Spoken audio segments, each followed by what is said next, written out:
Hello student, welcome to আড্ডা 24/7 Bangla official YouTube চ্যানেলে তোমাদের প্রত্যেককে স্বাগত জানাই। নমস্কার, আমি সুমিত স্যার। এই মুহূর্তে দাঁড়িয়ে যারা রাজ্য পঞ্চায়েতের পরীক্ষার চিন্তা ভাবনা করছো, অর্থাৎ 11,000 শূন্য পদে নিয়োগ যে হবে তার জন্য তোমরা ফর্ম ফিল আপের অপেক্ষায় রয়েছো, রাজ্য সরকার তথা পঞ্চায়েত মন্ত্রীর মুখ থেকে বিভিন্ন রকম কথোপকথন শুনছো, কিন্তু কবে ফর্ম বেরোচ্ছে সেটা বুঝতে পারছো না, তাদের উদ্দেশ্যে আজকের এই ভিডিওটি তোমাদের সামনে নিয়ে এসেছি। তার পাশাপাশি আমাদের পঞ্চায়েতের যে সংশোধনী বিলটি 2026 সংশোধনী বিলটি উত্থাপন করা হয়েছে, সেখানে আমাদের কি কি কথা বলা হয়েছে, তার পাশাপাশি এই যে পঞ্চায়েতের যে নিয়োগ হবে সেই নিয়োগ সম্পর্কে পঞ্চায়েত মন্ত্রী কি বললেন এবং তার অফিসিয়াল আপডেট কি রয়েছে, আজকের এই ভিডিওতে সকলের সঙ্গে কথা বলবো। তবে এই ভিডিওটি শুরু করার আগে তোমাদের কাছে দুটো কথা বলবো, যে কথাগুলো তোমরা শুনলে তোমাদেরই ভালো হবে। সেটি হচ্ছে, যারা যারা এই চ্যানেলে একেবারে নতুন বা যারা ভিডিও দেখছি কিন্তু চ্যানেলটি এখনো সাবস্ক্রাইব করিনি, তাদের উদ্দেশ্যে বলছি, চ্যানেলটাকে আগে সাবস্ক্রাইব করে দাও। কিভাবে? এই ভিডিওর ঠিক ডান দিকের নিচে দেখবে সাবস্ক্রাইব বলে একটা লাল রঙের বাটন আছে, সেই সাবস্ক্রাইব বাটনে ক্লিক করলেই দেখবে চ্যানেলটি অটোমেটিক তোমার কাছে সাবস্ক্রাইব হয়ে থাকবে, কোনো পয়সার জন্য লাগবে না। সাবস্ক্রাইব করা থাকলে উপকার পাবে তুমি। কি করে? যখন পঞ্চায়েতের এই নোটিফিকেশন চলে আসবে, পঞ্চায়েতের ফর্ম ফিল আপের আপডেট, পঞ্চায়েতের পরীক্ষার আপডেট, পঞ্চায়েতের অ্যাডমিট কার্ডের আপডেট, সবকিছু তোমাদের কাছে নোটিফিকেশন চলে যাবে। অর্থাৎ তোমার অজান্তে কোনো চাকরির পরীক্ষার খবর বেরিয়ে যেতে পারবে না। তোমার চ্যানেলটা সাবস্ক্রাইব করা থাকলে সম্পূর্ণ নিউজ তোমার কাছে চলে আসবে নোটিফিকেশনের আকারে। তাই প্রত্যেককে বলবো চ্যানেলটিকে সাবস্ক্রাইব করে রাখো। এবং তোমাদের একটা পঞ্চায়েতের ফ্রি ক্লাসের গ্রুপ রয়েছে, হোয়াটসঅ্যাপ গ্রুপ। তোমরা যদি চাও তাহলে সেই গ্রুপেও তোমরা জয়েন থাকতে পারো। নাম্বারটা বলে নি, নাম্বারটা লিখে নাও। নাম্বার হচ্ছে 9874262695। আমি একবার নাম্বারটা লিখে রাখছি। নাম্বারটা হচ্ছে, এই যে আমি লিখে দিচ্ছি, 9874262695। এই নাম্বারটাতে হোয়াটসঅ্যাপে তোমরা পঞ্চায়েত লিখে পাঠিয়ে দাও, তাহলেই তোমাদের কাছে একটি গ্রুপ জয়েন্টের লিঙ্ক চলে আসবে। সেই লিঙ্কে ক্লিক করে তোমরা হোয়াটসঅ্যাপ গ্রুপটাতে জয়েন থাকো। সোম থেকে শনিবার পর্যন্ত ক্লাসের লিঙ্ক এবং ক্লাসের পিডিএফ আমি দুটোই সেন্ড করব। আমার ক্লাস হয় সোম থেকে শনি সকাল 9টায়। তাই প্রত্যেকে এই দুটো কাজ করে রাখবে। এক হচ্ছে হোয়াটসঅ্যাপ গ্রুপে জাস্ট পঞ্চায়েত লিখে পাঠিয়ে দাও, এই তোমার এই নাম্বারে হোয়াটসঅ্যাপে গ্রুপ জয়েন্টে লিঙ্ক পেয়ে যাবে, লিঙ্কে জয়েন থাকো।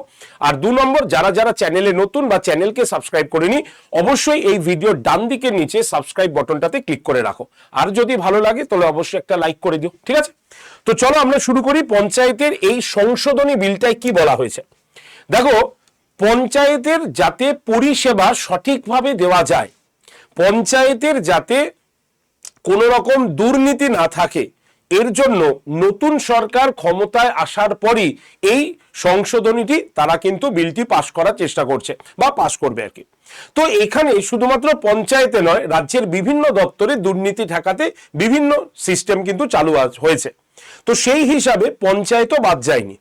সর্বোপরি পঞ্চায়েত নিয়ে আমাদের যে ধারণাটা ছিল, সেই ধারণারও বদল হচ্ছে।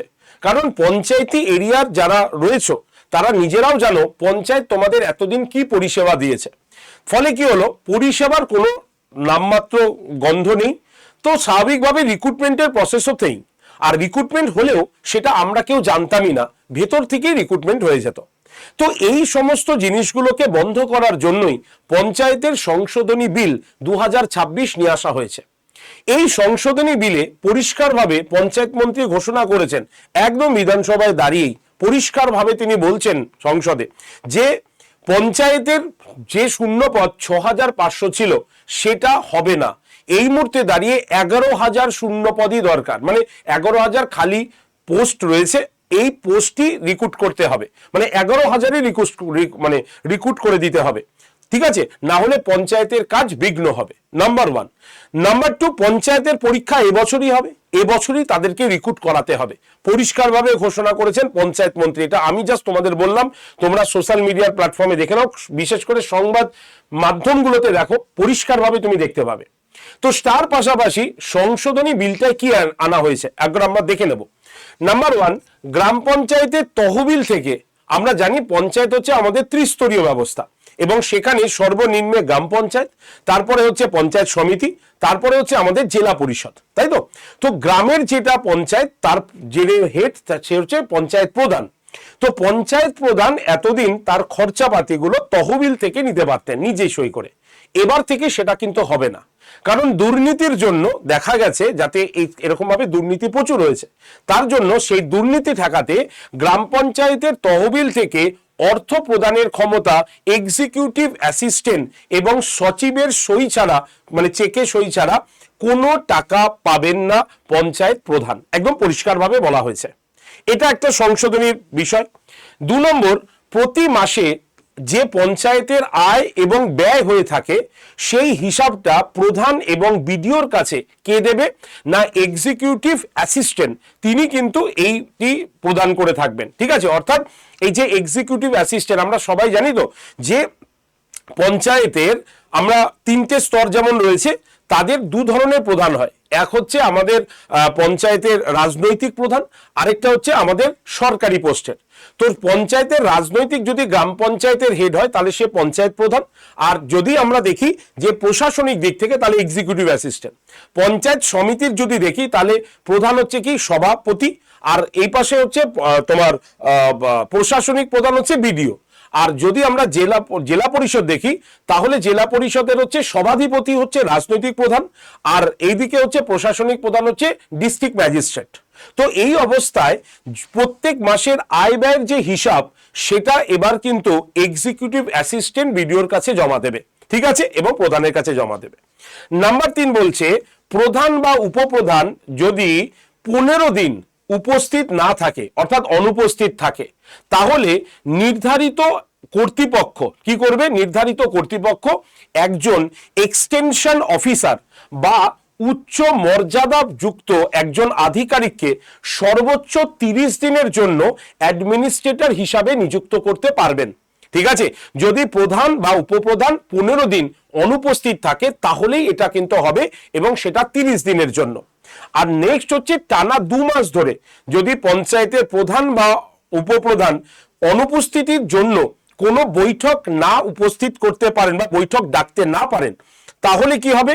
তাহলে সংশ্লিষ্ট বিডিওর অনুমতি নিয়ে, ঠিক আছে, মানে অনুমতি নিয়ে সচিব কিন্তু বৈঠক ডাকতে পারবেন, এবং সেই বৈঠকে এক্সিকিউটিভ অ্যাসিস্ট্যান্ট এবং এই যে এক্সটেনশন অফিসার, এনারা এই বৈঠকে তারা কিন্তু তত্ত্বাবধান করবেন, অর্থাৎ তারা পর্যবেক্ষক হিসাবে সেখানে উপস্থিত থাকবেন। এই রকম ভাবে একাধিক নিয়মের পরিবর্তন নিয়ে আসা হচ্ছে, আর এই পরিবর্তন যখনই হয়ে যাবে তারপরেই আমরা দেখতে পাবো একটি সুষ্ঠু পঞ্চায়েতি ব্যবস্থা আমাদের পশ্চিমবঙ্গে আমাদের কিন্তু প্রবর্তিত হয়ে যাবে, এবং তার সঙ্গে সঙ্গে ওই 11,000 শূন্যপদও এখানে কিন্তু ফুলফিল হয়ে যাবে। তাই পরিষ্কারভাবে পঞ্চায়েত মন্ত্রীর মুখে আমরা এই কথাটাও বারবার শুনেছি। তবে এই পঞ্চায়েতের যে নিয়োগ হবে এই যে কথাটা আসছে, তার জন্য অলরেডি কি আমাদের কোনো নোটিফিকেশন আছে? হ্যাঁ, নোটিফিকেশন আছে। এই হচ্ছে আমাদের পুরনো নোটিফিকেশনটা, যার উপরে বেস করে তোমরা পঞ্চায়েতের ফর্ম ফিল আপ করবে। অর্থাৎ এই নোটিফিকেশনটা বেরিয়েছিল কবে না? নোটিফিকেশনটা বেরিয়েছিল 2024 সালে, ঠিক আছে, অর্থাৎ 2024-এর 27শে ফেব্রুয়ারি এই নোটিফিকেশনটা বেরিয়েছিল। আর সেই নোটিফিকেশন অনুসারেই আমরা দেখতে পাবো পঞ্চায়েতের টোটাল 11,000 শূন্যপদের অ্যানাউন্সমেন্ট কিন্তু হবে, ঠিক আছে। তবে পঞ্চায়েতের পরীক্ষা এবার কিন্তু আলাদা ভাবে হবে না, সম্পূর্ণ রাজনৈতিক প্রভাব মুক্ত পরীক্ষায় যোগ্যতার ভিত্তিতে চাকরি পাওয়ার জন্য পরিষ্কারভাবে ঠিক করা হয়েছে পিএসসির হাতেই ক্ষমতা যাবে। আর ইতিমধ্যে পঞ্চায়েত মন্ত্রীর এই বার্তাটার সঙ্গে তোমরা সবাই পরিচিত, যেখানে বলছে ডিসেম্বরের মধ্যেই পঞ্চায়েতের 11,000 নিয়োগ প্রক্রিয়া শুরু হয়ে যাবে বলছেন দিলীপ ঘোষ। অর্থাৎ আমাদের পঞ্চায়েত মন্ত্রী পরিষ্কারভাবে বলছেন, শুধু এখানেই তাই নয়, পঞ্চায়েতকে দুর্নীতিমুক্ত পরীক্ষায় আয়োজন করবে কে না পিএসসির মাধ্যমে নিয়োগ করা হবে। অর্থাৎ এর আগে কে করত?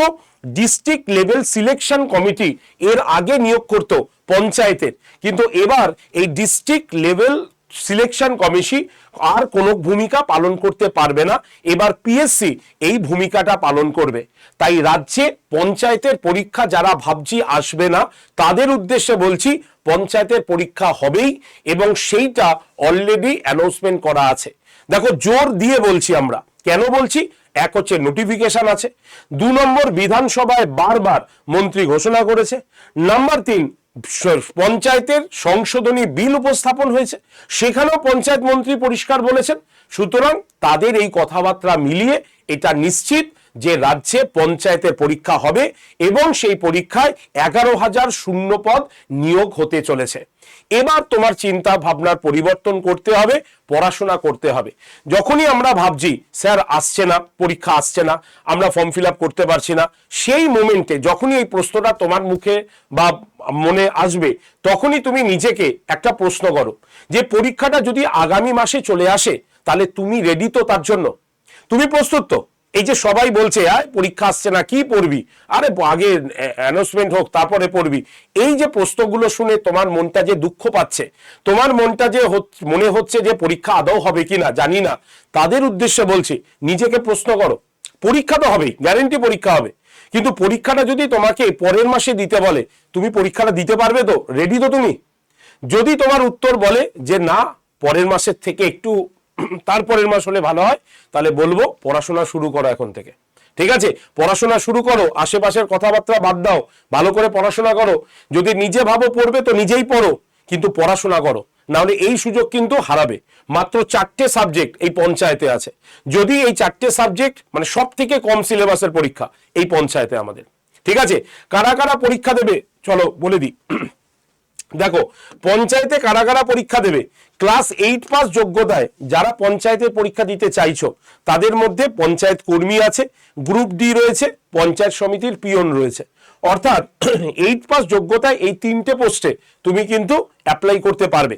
যদি তোমার যোগ্যতা মাধ্যমিক হয় তাও তুমি কিন্তু 8 পাসের যোগ্যতায় ফর্ম ফিল আপ করতে পারবে, কোনো অসুবিধা নেই। তবে মনে রাখতে হবে যারা শুধু 8 পাস যোগ্যতায় ফর্ম ফিল আপ করবে তাহলে তাদের কিন্তু 8 পাসের একটা সার্টিফিকেট থাকতে হবে বা রেজাল্ট থাকতে হবে, না হলে কিন্তু হবে না। আর যাদের 10 পাস যোগ্যতায় এই ফর্মটা ফিল আপ করবে তাদের মাধ্যমিক যোগ্যতায় তারা অ্যাপ্লাই করতে পারবে। নেক্সট আছে মাধ্যমিক যোগ্যতায় পঞ্চায়েত সহায়ক রয়েছে, অ্যাকাউন্ট ক্লার্ক রয়েছে আর ক্লার্ক কাম টাইপিস্ট রয়েছে। দেখো গ্রাম পঞ্চায়েতের সহায়কদের 50% আবশ্যক, এইটা এই বছর নাও থাকতে পারে।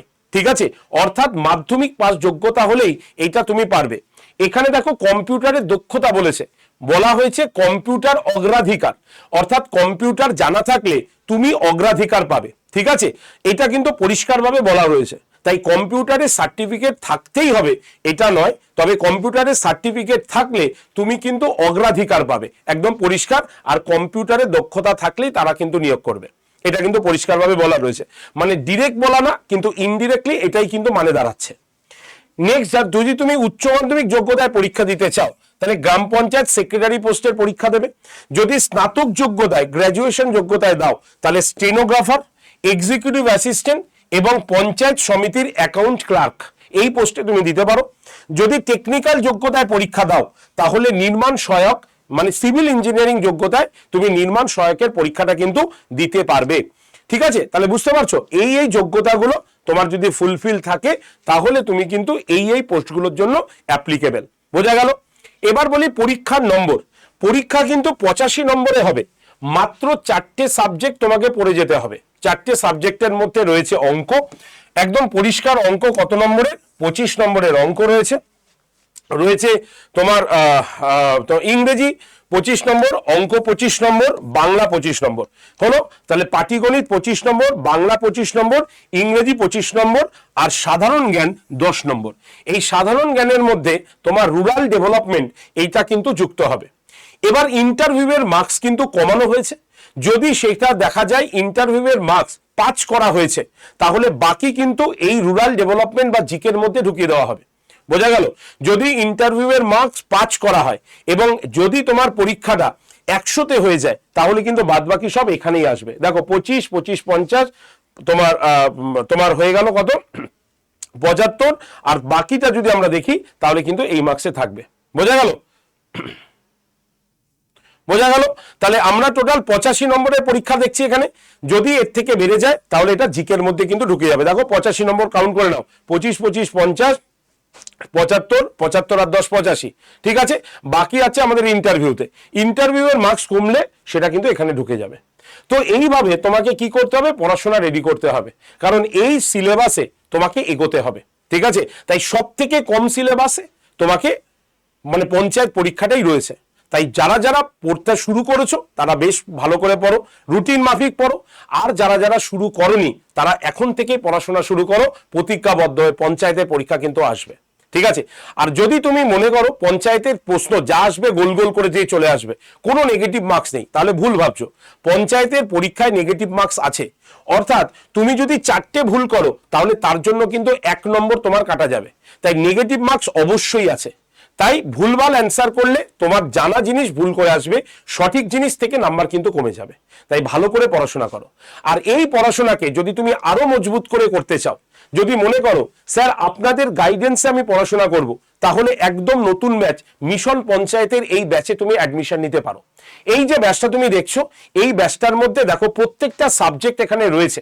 দেখো জিকের জন্য আলাদা ক্লাস দিয়েছি আমরা, রুরাল ডেভেলপমেন্ট আমি পড়াবো আলাদা ক্লাস রয়েছে, মেন্টরশিপের আলাদা ক্লাস রয়েছে, অঙ্কের জন্য আলাদা ক্লাস রয়েছে, ইংলিশ আলাদা ক্লাস, বেঙ্গলি আলাদা ক্লাস, রিজনিং আলাদা ক্লাস। দেখো রিজনিংটা আমরা অঙ্কের সঙ্গে করিয়ে দিতে পারতাম, আমরা কিন্তু করাইনি, আমরা সেপারেট রেখেছি, কারণ আমাদের কাছে আমাদের যথেষ্ট টিচারও রয়েছেন, এবং যদি আলাদাভাবে করা হয় তাহলে এক্সপার্ট টিচারের কাছে তুমি এই বিষয়গুলো শিখতে পারবে। তাই live class, recorded video, mock test, PDF সবকিছু এই ব্যাচটার মধ্যে রয়েছে।